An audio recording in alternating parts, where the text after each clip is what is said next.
But SEO, the art of optimizing so that way you're listed higher up when people are doing searches, is not just on Google or Bing. It's also on TikTok or Instagram or Airbnb, and the list goes on and on.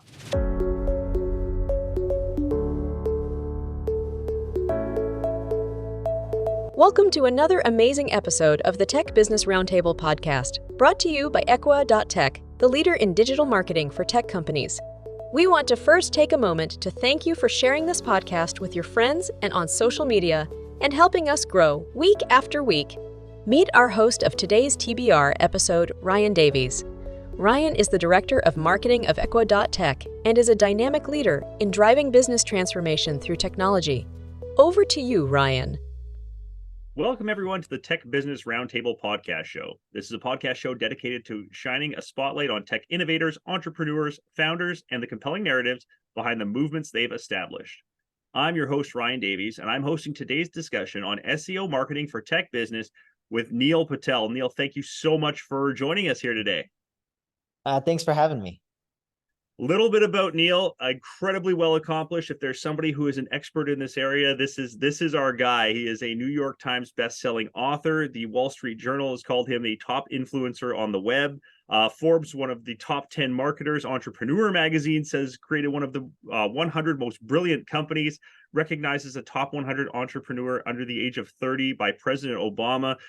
He has helped Amazon, Microsoft, Airbnb, Google, Reuters, Viacom, NBC, you name it. It is an absolutely astonishing list to help them grow through marketing, and spoken at over 300 conferences and companies around the world, really helping people understand and grasp their marketing efforts. Neil, anything there that I did not touch on? But I mean, what a fantastic background and a great guest for us to have today to help us talk about SEO and marketing. Thank you very much for saying all those kind words, and thank you for having me. Let's jump right in. Talking about SEO, I think it's something that's been a topic, a buzzword almost, that's become a little bit cliched at times over the past 2 decades now with the growth of search engine optimization and what it is. But I'll let you give our listeners a definition of, what is SEO to you and the importance that it plays in today's marketing landscape. Sure. So SEO to me is just ranking on search engines, and there's a lot of different search engines out there. So what I mean by that is most people look at search engines as Google. Then you have Bing, but there's more to search than just that. A Google VP once said earlier this year, when young people like Gen Z are looking for a place to eat or a place to go, they're turning to TikTok and Instagram for searching and finding these locations before turning to Google. And search is everywhere. It's not just TikTok or Instagram or Facebook or, Twitter has a search feature, X has a search feature.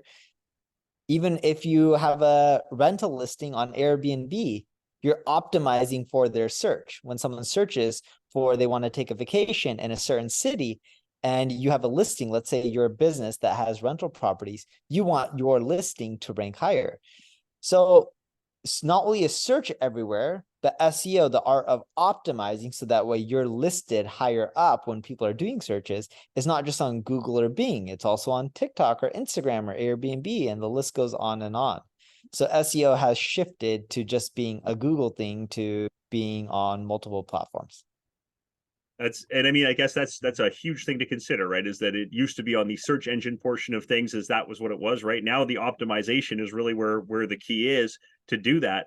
So how do you see, businesses pivoting now to really focus on that optimization? What are the key elements that need to be, in focus for optimization? And I guess it depends on which search engine you're using as well, right? How you should be optimizing. Sure. So there's a lot of different factors, but if you're looking at most of them, one thing that a lot of them do is they look at brand. So how popular is your brand name? The reason that's important to them is they know that brands are less likely to create fake news, which is a big issue. There's a lot of false information on search engines. Another factor is how many other websites are linking to you. It's kind of like a vote of trust. Another factor is your content. How good is it? How up to date is it? And up to date is a real important factor. Like if you look on Wikipedia, anytime you do a search on Google, you see Wikipedia everywhere. And it's not because they have content on everything. Sure, that's part of it. But there's a lot of sites that have content on everything. What Wikipedia does is they keep their content fresh and up to date. Editors continue to go in there and make them fresh, because when you're doing a search, would you rather read something that's a week old, or would you rather read something that's 2 years old? Most likely you're going to pick the thing that's a week old. That's what Wikipedia has. It's continually fresh and up to date. Maybe it's not a week old, maybe it's a month old, maybe it's 3 months old, but that's still better than something that's 2 or 5 years old. Absolutely. I mean, I think that's, again, incredibly key factor is how do you weight this then? Like, how do you, when you just listed a whole bunch of different things in terms of, up-to-date content and just different ways that you have to do it.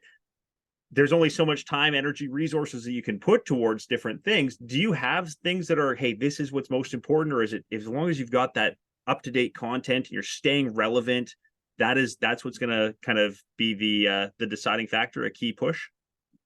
Yeah, so content's a big, if I had a weight in SEO, content's probably the biggest piece that not enough people invest in correctly. A lot of either people use AI to create content, so it's just creating more Me Too content. When I mean Me Too, it's more regurgitated information, because AI is scraping the web and just creating content based on what's already out there. People want to read new, fresh stuff that's not talked about.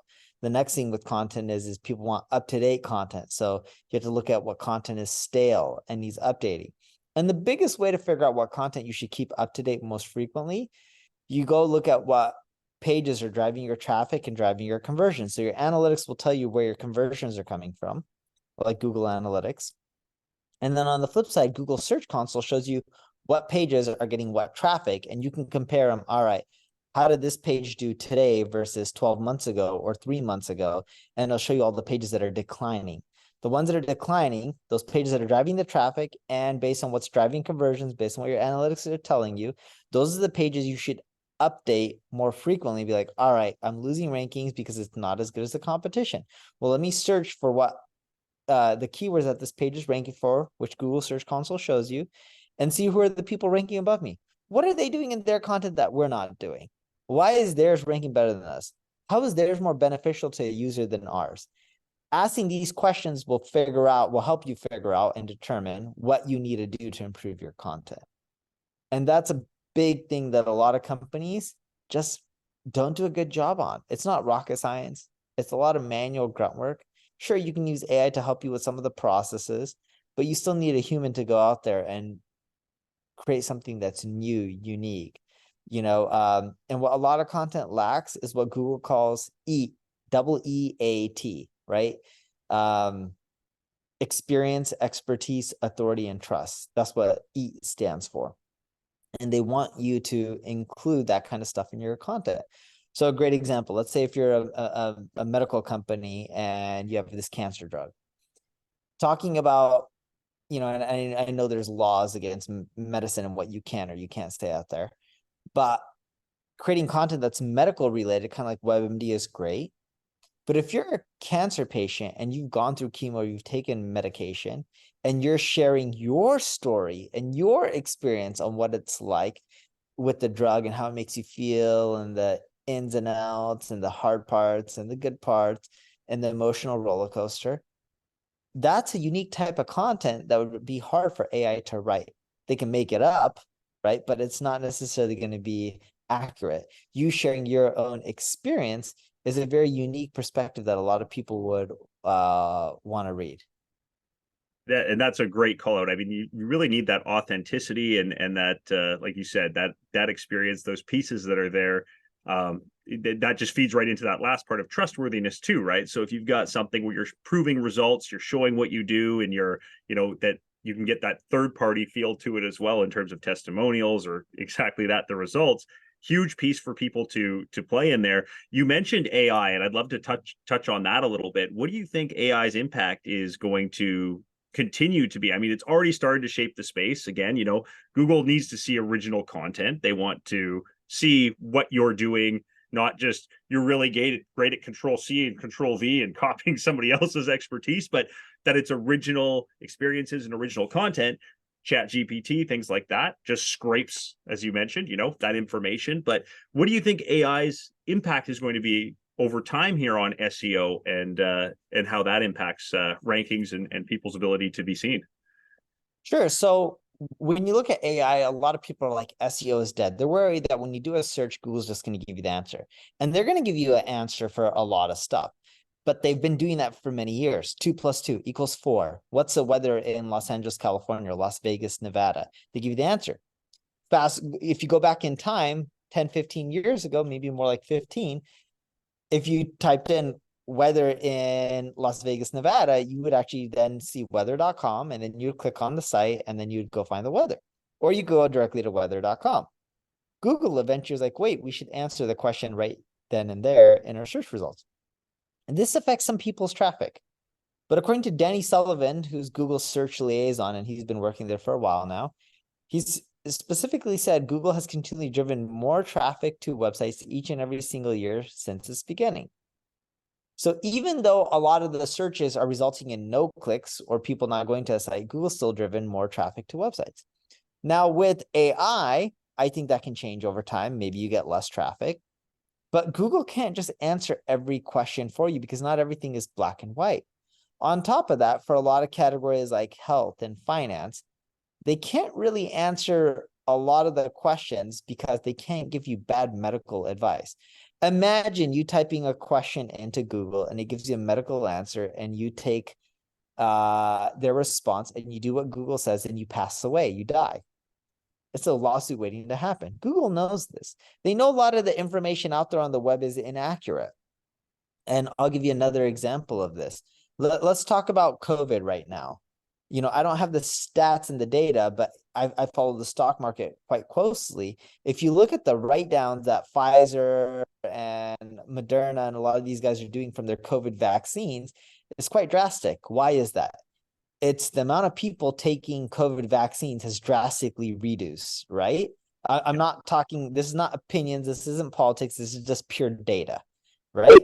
But if you look at a lot of the articles on the web that are out there that'll talk to you about vaccines, people have very polarizing stances. You need the vaccine, you don't need the vaccine, etc. And a lot of people have taken the vaccines, and a lot of those people don't really take the vaccines anymore. If that wasn't the case, Moderna and Pfizer wouldn't have this tons of these vaccines just sitting there, and then their finances not doing as well from a future standpoint when they project out how much revenue they're going to make from these COVID vaccines. But when you do a search, that data is still out there on the web. It makes it really hard on, should you take a COVID vaccine? Shouldn't you? I'm not a doctor. I'm not here to tell you what to do with your body. But that's the point I'm getting at. It's really hard to give people advice and answers for every single topic. In many cases, you can't. Yes, there's longer tail search queries that are going to happen because Google can start solving your problems for you. For example, if I'm looking to go to work on a bike and I'm going up hills and it's roughly 5 miles a day, what electric bike is best for me? Right? You can now ask Google a long question instead of a 2-3 word query. Instead, you can just ask them a 10, 12, 15 word query, a whole question, and they'll give you an answer. That's going to change search a lot because more people are going to start asking longer questions and just expect the answer. They may not get what they're looking for. They may have to go to websites, or they may find what they're looking from Google or Bing or any of the other providers out there. Time will tell. But I still think websites will get a lot of traffic, and I still think websites will have to make a lot of adjustments. But it doesn't mean search is going to die. It's just going to adapt and change. Like most things, right? And it's funny how it comes full circle. Wasn't that Ask Jeeves where they started? Was ask me the whole question and I'll bring up all the sites that we think have the answers. And now here we are again with people asking the full questions, but now they're just getting, like you said, they're getting the answers presented to them and not having to do that, 2-3 layer digging necessarily. But that's still, as you mentioned, the traffic is going up, right? With 5% of web pages getting 95% of the traffic, right? So you talk about that brand dominance and that ability to kind of own those top ranking spaces. How does somebody who is maybe for some of our listeners here who aren't a Pfizer or Moderna, but they're in med tech or medical, or they're not a Microsoft or a Google, but they're in an industry in tech, how do they become somebody who can play in those dominant spaces and rank higher and really bring that maybe that first E of experience, if they're newer, still be able to kind of play the SEO game and dominate? You can. If you're a tech company and you're newer, or even whether you're established, but you haven't been doing much SEO, it doesn't matter. You're still going to have to start from the ground up. So it's like you're newer, even if you're established. And you can do well. It comes down to content, people linking to you, your brand, which is all about your product and service, your experience that you provide users. Are they finding what they're looking for when they go to your website, or are they clicking the back button? Because if someone does a Google search, and a lot of people use Chrome, and they click on your listing and then they click the back button right away and they click on the next listing and they stay there, it means that people didn't find what they're looking for on your website. And if that keeps happening, it'll reduce your rankings. That's user experience. How do you improve the user experience? Those are some of the main factors. There's hundreds of factors, but those are some of the main factors that are super important. Also, your code. Is your code clean, and can the search engines crawl your website and understand what your site is all about? Do you also specialize in a subject? Because if you're a tech company and you have a website on a specific topic, that's great. But what we find is, tech companies start producing content. Like, there was one company that was server related. They wanted to do well on Google. They started creating some topics about dentists and other stuff, in hopes that it would help them rank higher because more people were interested in dental stuff or life stuff or whatever it may be. You need to stick to your vertical. If you're known for, talking about servers and cloud computing, stick with that. Don't just, I'm a marketer. I don't talk about business advice. Sure, I'm an entrepreneur as well, but I stick to my vertical, and that's what produces better results in the long run. Amazing. And I think there's some great takeaways here. And you've built, NP Digital with this in mind, correct? Is the idea of being able to, so tell us a little bit about that journey and like, how you've been able to parlay all of your knowledge into some great success there. Sure. So my background, I've been an entrepreneur for 22 years now, right? So quite a while, getting close to 23. And when I look at my entrepreneur journey, when you started, because you don't look that old, so you must have been like in your teenager years here being an entrepreneur. Yeah. I started when I was 16. I'm 38 now. There you go. So when you look at when I started, and technically I started at 15 and a half, but I'll round up. So when you look at the 22 years, I first started, my first website was a job board, and I couldn't find a high paying job. So I wanted, let me just create a job board and help other people find a job and make some money that way, because I can't find one. Didn't work out. Popped up the job website, job board, and no one came. And then I learned this thing like, oh, I got to do marketing. Well, let me learn how to do marketing. Well, TV ads are too expensive, and I don't have all this money for all these other things. So what works? Oh, SEO works, and paid Google ads. So I had to start learning a lot of these things, social media, etc. The ad agency was a pain, dealt with a lot of customers. I loved it. I didn't focus though. And I was actually at that time saw a bigger opportunity. I'm like, I'm dealing with these customers. And I remember I was dealing with General Motors, and I told them they can save extra $2 million a month on marketing because a lot of the channels aren't driving conversions. And I got fired from the account because the person said, well, I'll lose a budget next quarter if I don't spend it. And I was like, well, you just spend it somewhere else, place that gets ROI. So I saw an opportunity to create a software company that tracked conversions and gave people insights. That did extremely well, not right away. Within 3-4 years after launch, it just took a while to get up and running. Then from there, created a few other software companies. And, fast forward to 5-6 years ago, I was like, you know what? I see a big opportunity in the ad agency world. And I've been focusing, the software companies are running on its own, focus on getting back into the ad agency world with NP Digital. And I was like, when I was running my own companies, I'm like, man, I'm struggling to hire ad agencies to help us scale. So then I was like, I wish they could do it like the way I want it done. So then I created an ad agency to do marketing the way I like and wanted for my own companies. And it's worked out quite well. We've won performance marketing agency of the year award 2 years in a row. We've won awards, multiple years for best SEO campaigns, best paid ad campaigns on Google, Facebook, etc. We won tons of awards globally, not just in the United States. We now have over 750 employees working for us globally. We have multiple software divisions inside. We've been leveraging things like AI to get our clients better results.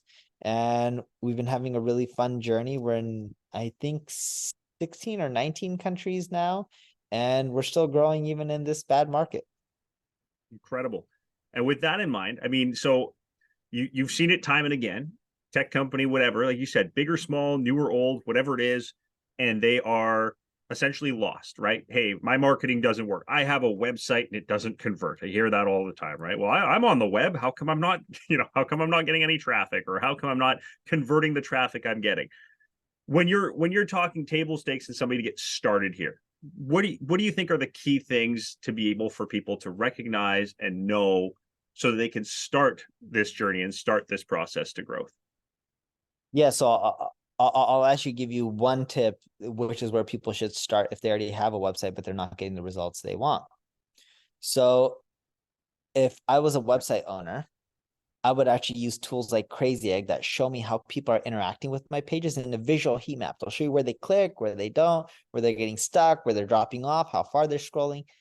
And then it'll give you that data. And then you can use that data to make changes on your website. And Crazy Egg has a WYSIWYG editor, so you can just click buttons, make changes, and see how that's affecting people.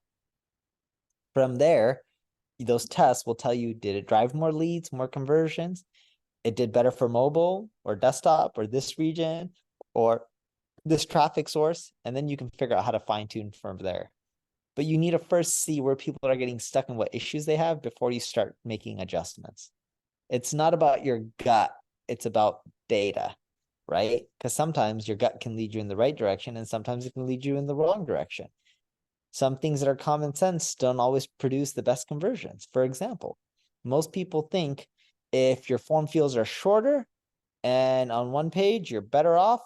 But a lot of times we've seen taking those form fields and breaking up into 3-4 different pages, even though it's more work for a user, creates more people to complete the journey and you getting more leads, right? For example. So you can't always just rely on your gut. You got to use data. I think that's incredibly important, right? Is to understand you need a foundation. You need to know where you are. I see all the time with people who they don't navigate their website like a normal person would navigate their website because it's their site, right? So they go to another site and they navigate it completely different. Then they look at their site and go, well, mine's, it's so the design appeal is so nice, or the aesthetics are good, or whatever it is. But getting that heat map and understanding where the clicks are happening and how much time they're spending, all of that is the information you can parlay into making those changes and do that A/B testing and things like that, right? So one of the other things I want to talk about is the importance of a marketing specialist and SEO specialist, right? A lot of times companies want to take this on themselves and do this work, but as you mentioned, there are hundreds of factors at play here. Where do you find is there a good bang for your buck in investing into somebody to help you with this path, and how do you choose somebody to make that to make that all important decision for you? Yeah, so typically at our clients at NP Digital, they're larger corporations. A lot of them actually have in-house people that do these kind of things, paid ads, SEO, etc., conversion optimization. But at the same time, they work with agencies and consultants to help them, bolster the results. So for most of our clients, we actually are working with in-house team members and helping them produce better results and scale out their campaigns. So it's actually a combo of both. And typically, if you're a company at scale, you don't want to hire generalists as marketers. You want to hire specialists. You'll produce much better results. Sure, you need more of them, but the results outweigh the expense from what we see. And then SEO versus paid ads. One more last thing, because I'm sure you get this all the time. What's the blend? What's the strategy? Is there a strategy? Or again, does it come down to really like you have to do one before the other to be successful? You can do either one in any order, but what we see, the most successful companies do both. And it's not about what percentage should come from SEO or paid. You try to get the maximum amount of traffic from all channels as long as it's profitable. And you keep pushing them and you push them. If paid is getting 50% of your traffic, but you can make it 80% and it's still highly profitable, go for 80%. If the organic you can't get any higher in a profitable fashion, then that's fine. maximize each channel to its full potential. Don't worry about the split. Just make as much money and scale it as big as possible, as long as it's profitable. Perfectly said. It's exactly it, right? Again, you got to find out where that information is coming from and be able to process it and have the right analytics and data. Is there a snapshot that you tend to say, if you're collecting data, these are the things that you need to know? Is it conversion rate? Is it clicks? Is it anything is there some specifics that you would say, these are the important analytics that you need to understand as a forefront? So the key performance indicators, KPIs for every business are going to vary, but some typical standard ones are like visitors, where you're getting your visitors from, your traffic from. 2, conversion rates, where you're getting your conversions from. That way you know which traffic sources to focus on. Your LTV of a customer, what's your lifetime value? Is it different from different channels and stuff like that? Those kind of things will help you determine where you should spend more money or less money. And, with that, I want to give people a chance to, learn more about you and get in contact with you. So for our listeners who are interested in learning more, who are, maybe at, again, various stages of their SEO, SEM journeys and could use some extra support, how can they reach out, get some more information with you and learn more about how they can improve their performance? Yeah, npdigital.com. That's my ad agency. N as in Nancy, P as in Paul, digital.com. Or it stands for Neil Patel Digital, technically, but yes. Excellent. Well, that's a great place, I think, for us to kind of wrap up and take it from there. Neil, is there anything else to touch on that you think is maybe a low-hanging fruit for people to take away information-wise? I know we've got a lot here that people have probably been furiously scribbling notes, and will be coming back again to make sure they've got all the information down. But anything to add? No, I think we covered quite a bit, and just start one step at a time and be patient. It takes a while to get results. Don't expect the world within 3 to 6 months, but after a year, 2, 3 years, you start seeing exponential results, and the ROI is massive. I built according to Inc. magazine, the 21st fastest growing company in the United States because of it. That's perfectly well said. It takes patience. It's a marathon. It's not a sprint. So you got to make sure that you train for that marathon, right? No one goes and runs a marathon just by showing up at the start line and expecting to finish, right? So you gotta take that into account here. So I want to take a minute to thank Neil for this amazing podcast, SEO marketing for tech business. Neil, hopefully we can have you back again, because I know there's probably 100 topics we could spin off and get more and more specific on this. So I really appreciate your time today. Thank you so much. Thank you for having me. Excellent. I also want to thank our listeners. We can't do what we do without you. So until we meet again with another amazing TBR episode, I'm your host, Ryan Davies. Take care out there. Thanks so much.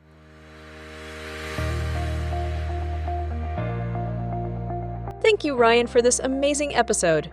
Thank you for joining us on the Tech Business Roundtable podcast. We hope our discussions have sparked new ideas, expanded your knowledge, and empowered you on your entrepreneurial journey. Don't forget to hit that subscribe button and write us a positive review. Thank you for listening to the Tech Business Roundtable podcast show.